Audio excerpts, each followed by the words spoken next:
Aluminium labour contract association Kannur ജില്ലാ കമ്മിറ്റിയുടെ നേതൃത്വത്തിൽ കലക്ടറേറ്റ് മാർച്ച് സംഘടിപ്പിച്ചു. അലൂമിനിയം മെറ്റീരിയൽസുകളുടെ അനിയന്ത്രിതമായ വിലവർധനവ് തടയണമെന്നാവശ്യപ്പെട്ട് നടത്തിയ മാർച്ച് സംസ്ഥാന vice president K Santhosh Kumar ഉദ്ഘാടനം ചെയ്തു. ജില്ലാ പ്രസിഡന്റ് എൻ രാജേഷ് ഉദ്ഘാടന ചടങ്ങിൽ അധ്യക്ഷത വഹിച്ചു. രാജീവൻ കണ്ണാടിപ്പറമ്പ്, സുധാകരൻ, അഭയദേവ്, ഗണേഷ് പള്ളൂർ, ടി റെജിൻ, രജീഷ് പി, ഏകനാഥ്, സുമേഷ് ചെറുപുഴ, രൂപേഷ് കുമാർ എന്നിവർ സംസാരിച്ചു. ശരിയായ വിലവർധന അറിയാത്ത കുറെ മെമ്പർമാർ നമ്മളിൽ ഉണ്ട് എന്നുള്ളതൊരു ദുഃഖകരമായ സത്യമാണ്.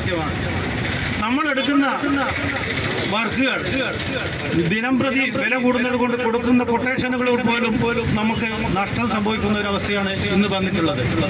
അതുപോലെ തന്നെ ഷോപ്പുകളിൽ വിലയുടെ വിവരപ്പട്ടിക എവിടെയും കൊടുക്കുന്നില്ല.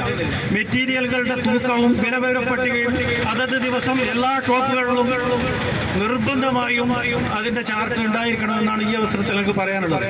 അതുമാത്രമല്ല, നമ്മൾ കൊട്ടേഷൻ കൊടുക്കുമ്പോൾ തന്നെ അനിയന്ത്രിതമായ വിലവർധനവ് കാരണം മെറ്റീരിയലുകൾക്കുള്ള ചാർജുകൾ ചില സമയങ്ങളിൽ ബാധകമായി വരും. അങ്ങനെയാണെങ്കിൽ നമുക്ക് അതിനുള്ള തുക എക്സ്ട്രാ തരേണ്ടി വരുമെന്ന് കൊട്ടേഷനിലും കൂടി കൊടുക്കേണ്ട ഒരു അവസ്ഥയാണ് നമ്മൾക്കിന്ന് വന്നിട്ടുള്ളത്.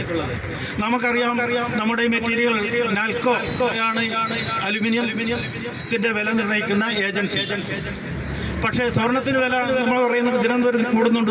പക്ഷെ കൃത്യമായിട്ട് നമ്മൾ കാര്യങ്ങൾ അറിയുന്നുണ്ട്. എന്തുകൊണ്ടാണ് വില വർദ്ധിക്കുന്നത് ഏകദേശം നമുക്കറിയാം. അന്താരാഷ്ട്ര ഇതിൽ ഡോളറിന്റെ വില കുറയുന്നതോടൊപ്പം തന്നെ ഒരു സുരക്ഷിത നിക്ഷേപം എന്ന പേരിലാണ് സ്വർണം ആൾ വാറ്റിക്കൂട്ടുന്നത്. പക്ഷെ നമ്മൾ അലുമിനിയം സംബന്ധിച്ചിടത്തോളം ആ രീതിയിലല്ല.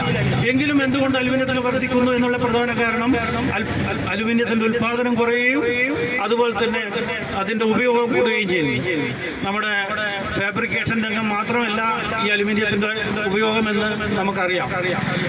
മാതാറാസ് India hospital, Pamban Madhavan road, Thalap, Kannur. Phone 04972761303.